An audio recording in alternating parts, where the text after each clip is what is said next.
Perfecto. Damas y caballeros, soy Crazy Yuri y vamos a hablar hoy de los cambios de la herejía de Horus. Este es un tema complejo porque, mejor dicho, más que complejo es difícil de explicar. La herejía de Horus cambió muchísimo. Es uno de los eventos más relevantes, sobre todo si sos nuevo en Warhammer 40.000, pero por otro lado hay mucha gente veterana en el universo Warhammer 40.000 que realmente ya está acostumbrada a saber, digamos, o acostumbrada a ver videos hablando de qué cosas cambiaron. Pero también hay otra gente que no tiene ni idea, o que piensa que tiene idea, pero en verdad no está segura de si cambiaron esas cosas o no, o qué fue, o cuándo cambiaron. Así que les voy a hablar de las 5 cosas por ahí más relevantes que cambiaron en el universo de Warhammer 40.000. Espero que les interese, seguramente a alguno le molesta. Últimamente, les aviso, esto es buenísimo. Como paréntesis, se están armando unos debates porque soy masculino o machista, fascista y todo lo que se les ocurre imaginarse, patriarcal, misógino, todo en Twitter y algunos otros lugares por cosas que posteo, y la verdad me cago de risa porque realmente no me entienden, realmente no entienden lo que estoy tratando de decir. Pero si ven alguno de esos comentarios, algún hilo de comentarios, por favor mándenmelo por privado en Instagram o por Twitter o por algún lugar, me lo escriben y yo ahí los veo porque me muero de risa viendo las cosas. O sea, de paso me entero qué es lo que piensa la gente de mí, digamos, qué es lo que piensa la gente de lo que es un hombre con una masculinidad más tradicional, que al parecer hoy es mala palabra, pero me mato de risa. Y además cuando lo veo de paso me llama la atención y me hacen propaganda, porque la verdad es que me hacen publicidad cada vez que hablan mal de mí sobre uno de estos temas y atraen más gente que viene de mi lado diciéndome: Jul, al fin sos una persona que puede hablar con cierto grado de coherencia en este mundo que se volvió loco. Tema cerrado. Volviendo a la herejía de Horus. 5 temas que cambiaron en la herejía de Horus. 5 cosas que son claramente game changers luego de la herejía de Horus. La primera es, bueno, obviamente hay legiones traidoras. Eso es básicamente la herejía de Horus. En la herejía de Horus, que pasó hace 10.000 años, estamos en Warhammer 40.000, la herejía de Horus pasó en el año 30.000. Es importante esto, parece obvio, pero algunos de ustedes, generalmente los que contestan saben estas cosas, o los que responden en los comentarios, pero hay mucha gente que no tiene ni idea de esto. Warhammer 40.000 sucede en el año 40.000, muy bien, acertaron. Y estas cosas pasaron en el año 30.000, cuando el emperador creó a los primarcas, que eran 20 en un principio, 18 luego porque 2 desaparecieron. 9 de estos primarcas se convirtieron en traidores, y Horus fue el que lideró a los primarcas traidores. Así que, básicamente, de los 5 puntos, el primer punto es primarcas traidores.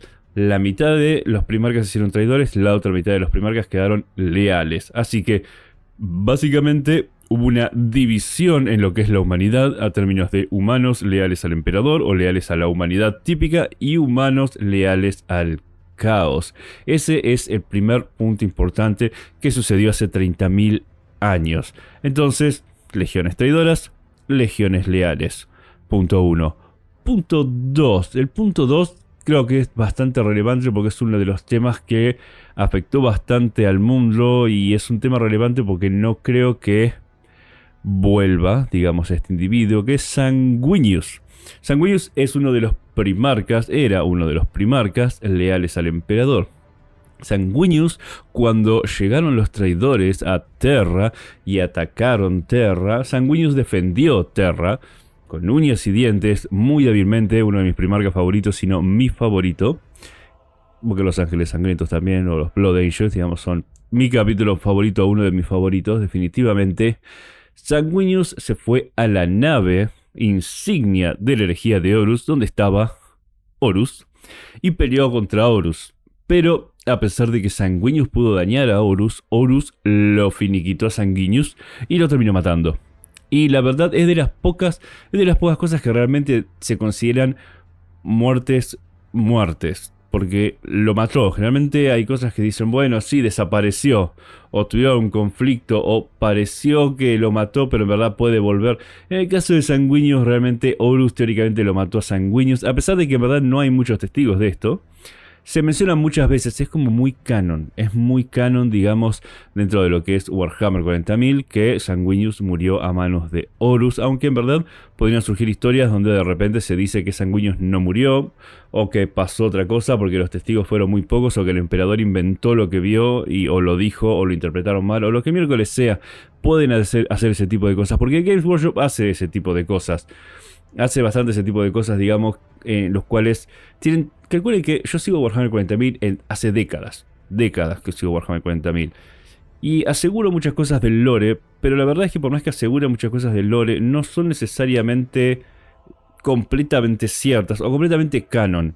Hablo como si fuesen canon, pero lo que dice Games Workshop es: Sanguinius murió a manos de Horus, y lo dice en libros, lo dice en códex, lo dice en muchos lados, pero en verdad lo que dicen es: el Imperium cree que según lo que le dijo el emperador a tal otra persona, Sanguinius murió en tal lugar. Pero capaz hay otra parte del Imperium que piensa diferente, o hay otras razas que piensan diferente. Entonces, ¿es canon que Sanguinius murió? Bueno, para el Imperium y la gente más importante del Imperium, sí. Pero podría llegar a ser que no. Entonces, desde ese punto de vista, cualquier cosa podría ser considerada no canon, sino que cualquier cosa podría ser considerada sí canon. Es decir, que Sanguinius está muerto es canon, y que Sanguinius podría no estar muerto también es canon. Pero con intenciones de tratar de guiarnos en una dirección, porque si no nos hacemos relativistas, nos hacemos neomarxistas, o el modernismo donde todo es relativo y nada importa, con la tendencia que viene actualmente dando vueltas en el mundo, donde básicamente cualquier percepción personal es la percepción que es absolutamente real. Básicamente no llegamos a ningún lado, tenemos que basarnos en algo. Así que Sanguinius está morido, punto. Sanguinius murió a manos de Horus, y eso la verdad afectó muchísimo a todos los Blood Angels, pero afectó muchísimo a lo que es la esperanza, porque Sanguinius representaba una especie de esperanza dentro de lo que era el Imperium. La muerte de Sanguinius realmente afectó muchísimo a muchísima gente. Era como el ángel, digamos, el ángel del emperador. Por supuesto, después el emperador tuvo sus problemas que afectó mucho más, pero Sanguinius, digamos, fue un primarca, o el primarca tal vez más relevante dentro de los primarcas leales, que, bueno, la verdad complicó bastante las cosas que haya muerto. Y realmente es de los pocos que realmente sabemos que murió, porque hay otros primarcas que desaparecieron, pero no necesariamente murieron. Hay otros que sí, pero digamos, incluso los primarcas que murieron, o que fueron asesinados, mejor dicho, no está tan claro de qué fue lo que pasó ahí. Es complicado, es complicado. Entonces, la cuestión es... me están escribiendo, y cuando me están escribiendo voy a decir: no me escribas que ando grabando y suena. No escribas, solamente lo voy a escribir de nuevo. Y ahora seguramente me va a decir perdón o alguna cosa así. Pues le acabo de decir a la persona que no me escriba. Me escribió todo el día con las cosas de Twitter, que parece ser que estoy diciendo o mencionando. Se arman unos despelotes terribles y toda la gente me dice: Jul, te funaron, Jul, te cancelaron, Jul, ¿qué? Porque 3 personas se quejaron de algún tema o de alguna cosa. Y básicamente se generan unas olas terribles con eso. La cuestión, Sanguinius, entonces, podría decirse que morido en cierta manera.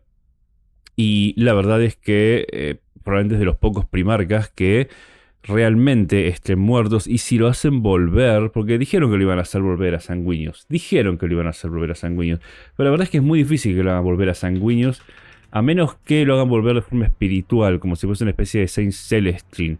Saint Celestine podría llegar a ser un ejemplo de cómo podría volver Sanguinius, o capaz Sanguinius como espíritu podría llegar a meterse en el cuerpo de Dante, en el cuerpo de Mephiston, y básicamente manifestarse así, que ya vimos que el emperador puede hacer eso. Capaz Sanguinius podría llegar a hacer eso. La muerte de Sanguinius no fue una muerte que destruyó su alma per se, sino que simplemente lo mataron a Sanguinius. Entonces, ese es el segundo punto. La muerte de Sanguinius es muy importante, es la muerte del ángel, digamos, de la humanidad. El tercer punto, la muerte de Horus.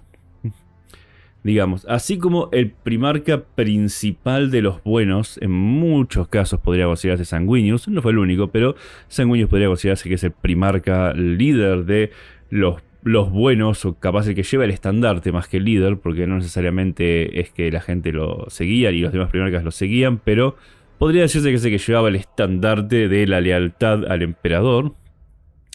Así como él murió, también murió Horus. Horus, después de matar a Sanguinius, se encontró con el emperador, y el emperador lo masacró a Horus. Ahora, Teóricamente el emperador tendría que haberlo destrozado a Horus. Teóricamente el emperador es mucho más fuerte que Horus. Hay gente que debate y discute y dice, no, pero Horus en verdad tenía los poderes del caos, así que podía pelear al emperador de igual a igual. Yo no creo particularmente eso. Me gusta más la otra historia, la otra alternativa, que es que el emperador se estaba refrenando al momento de pelear contra Horus, porque Horus era una especie de hijo prodigio para él, y realmente no quería matar a Horus, y los estaba frenando inconscientemente. Pero cuando murió Sanguinius a manos de Horus, el emperador empezó a ver que Horus no era, digamos, no estaba en pos de la humanidad, no estaba, digamos, en alineación con la misión que tiene el emperador, que era proteger a la humanidad y salvar a la humanidad, por más que sea un padre muy rudo, agresivo, en verdad lo que quería hacer era salvar a la humanidad. Eso es lo que el emperador quería, y Horus no estaba en esa línea, pero peleó con Sanguinius, lo cual no necesariamente es suficiente porque Sanguinius era un guerrero experto. Sin embargo, se dice que hay alguien más, o que hubo alguien más en ese lugar. Alguien que yo llamo Bob, me han escuchado decirlo varias veces, que era un guardia imperial que estaba en el lugar donde peleó Sanguinius, donde peleó Horus y donde peleó el emperador. Y Horus lo destrozó de un soplamoco a este humano común y corriente. Y en ese momento es cuando el emperador vio que Horus estaba perdido, porque Horus realmente estaba despreciando a lo que era la humanidad misma, y Bob era la representación de la humanidad. En este sentido podemos analizarlo desde el punto de vista bíblico, es muy parecido. Dios, el hijo pródigo y toda la pelota, Caín, Abel y todo ese tipo de cosas toman, digamos, Warhammer 40.000 tomó mucho de eso.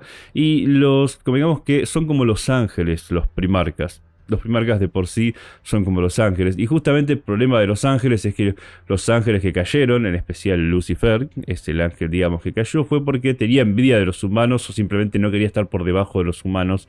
No quería ser una herramienta para los humanos, ni por los humanos se creía superior.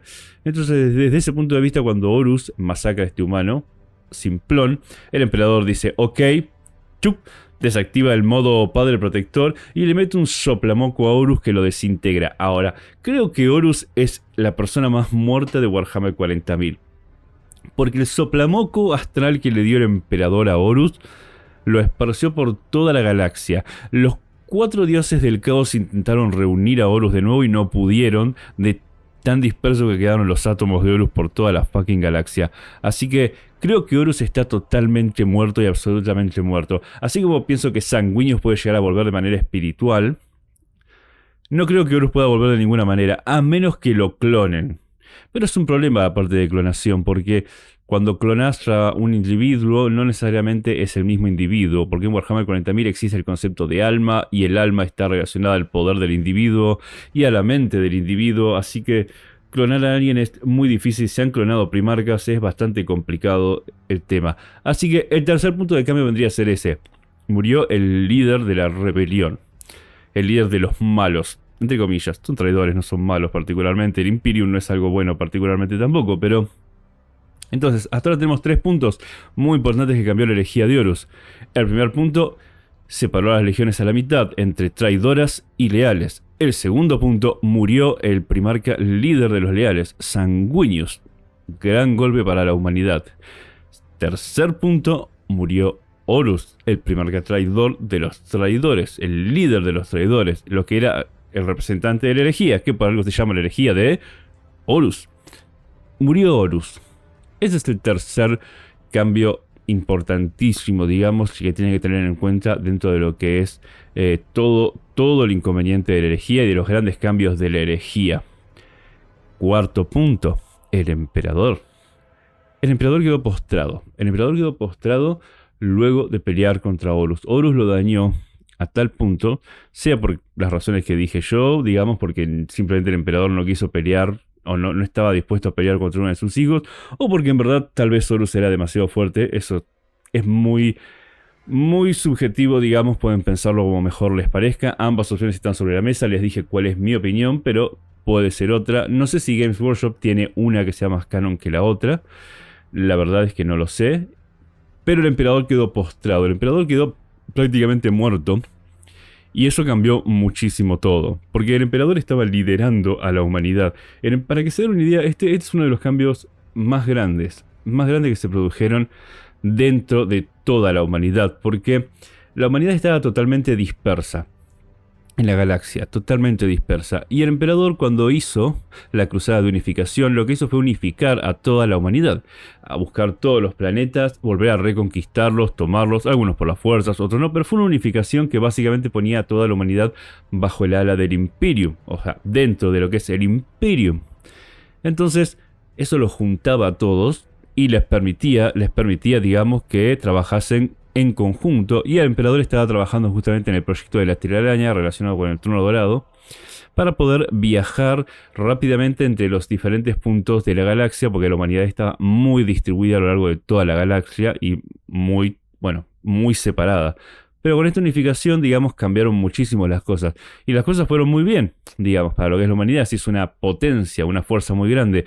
Por sí solos no podrían haber resistido muchos embates de otras razas, muchos embates de la galaxia per se.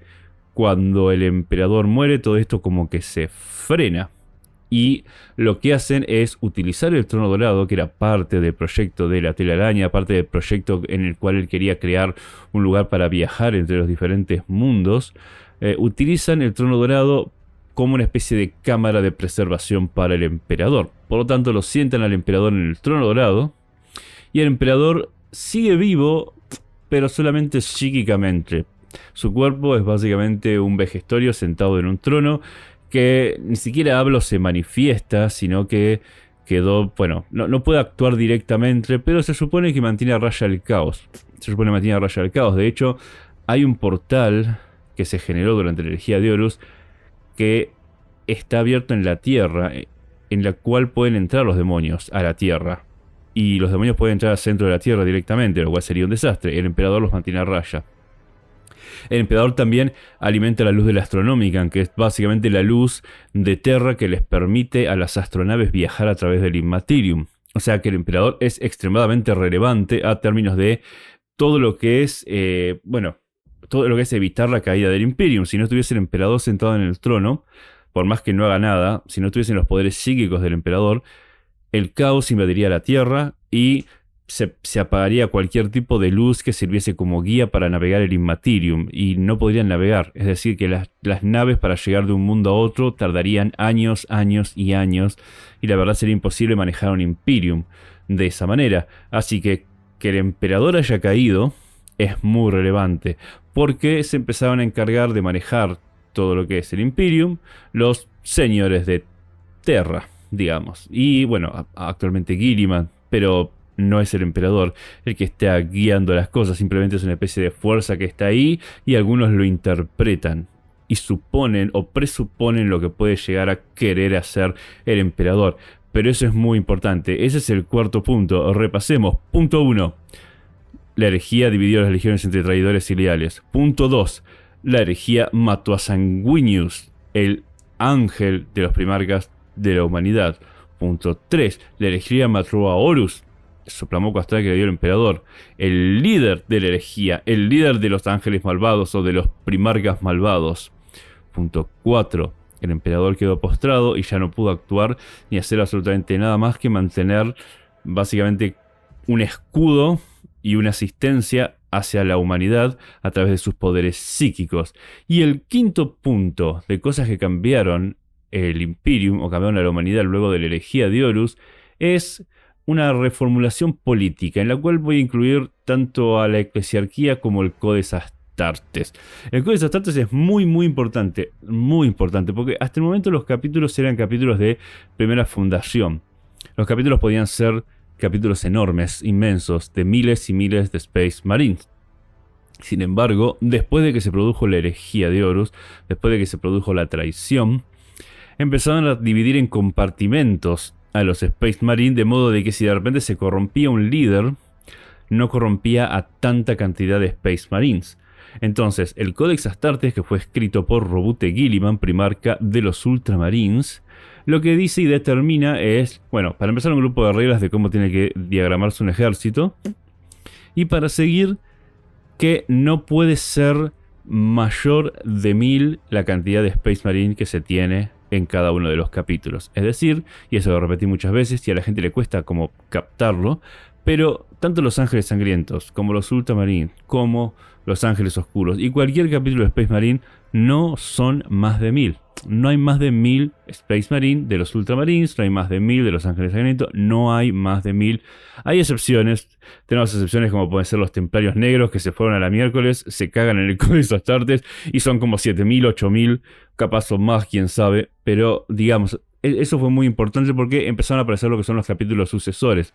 Es decir, tenemos la semilla genética, que es básicamente la genética que cambia a cada uno de los Space Marines según el capítulo. Por ejemplo, la semilla genética de Sanguinius es la que permite que los Ángeles Sangrientos tengan ciertas características.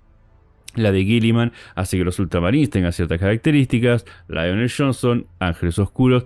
Pero de repente empezaron a haber capítulos sucesores porque no podían estar dentro del capítulo principal. Entonces, por ejemplo, tenemos en el caso de Corvus Corax, otro de los Primarcas, Primarca Asesino, tenemos la Raven Guard.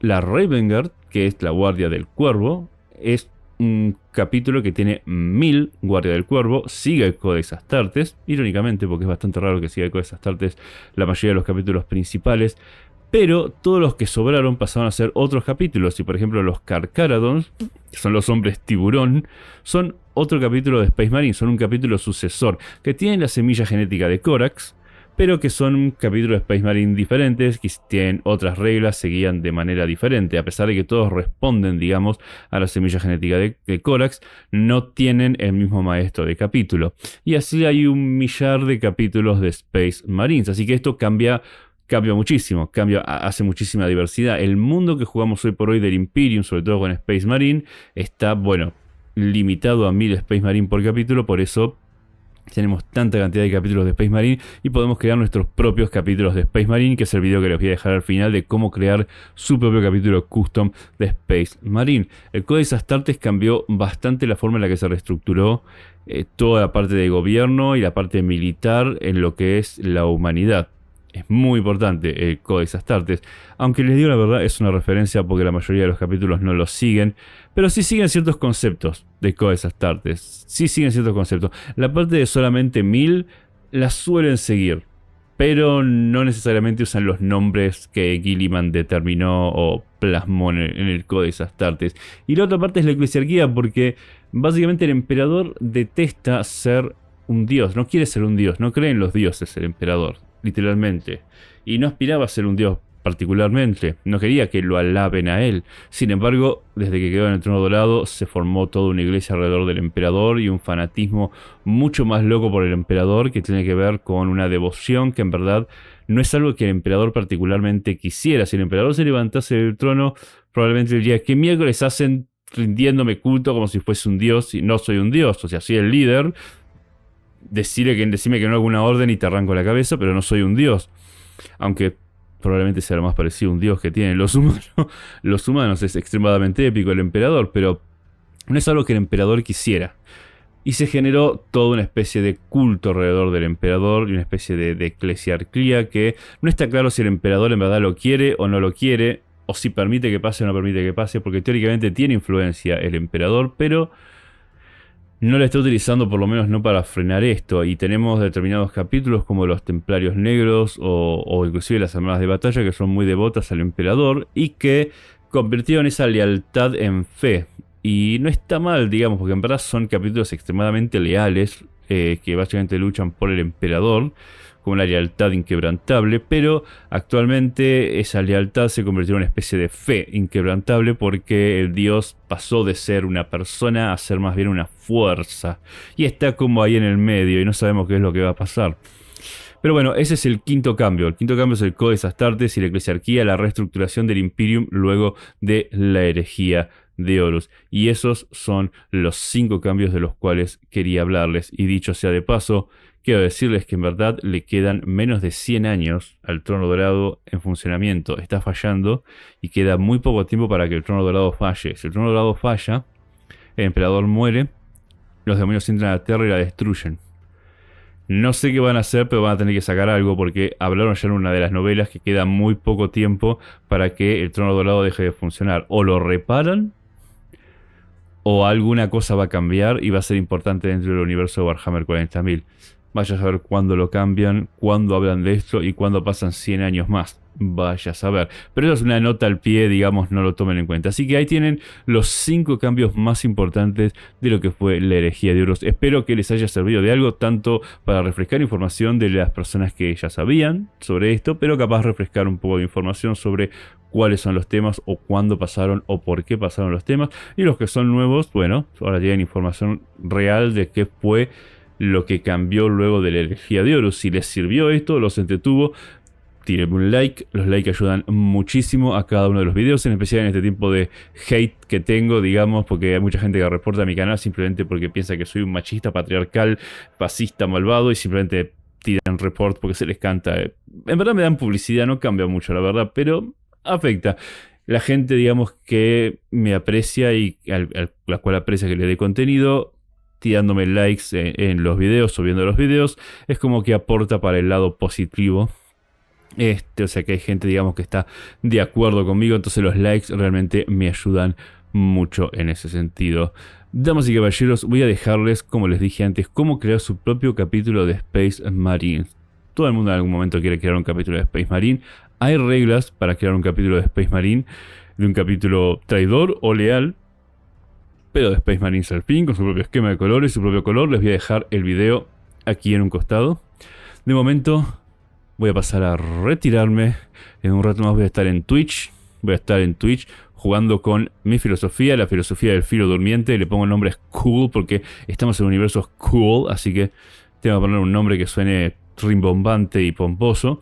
Voy a estar jugando el Baldur's Gate con una filosofía particular, de masculinidad muy particular, que seguramente va a generarme mucho hate, pero capaz ayuda a alguien en este mundo tan loco en el cual venimos viviendo, y van a poder ver, aunque sea en un juego, cómo encaro yo, según mi filosofía, los diferentes inconvenientes que el juego me presenta.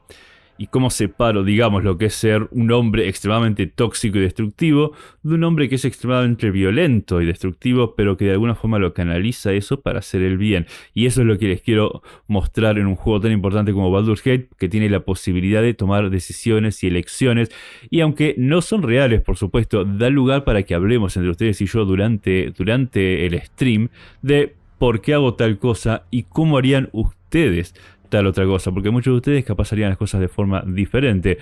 Pueden aprender algo de mí y yo puedo aprender algo de ustedes. Ahora sí, les dejo el video, paso a retirarme, Harder Can Gore, y nos veremos la próxima.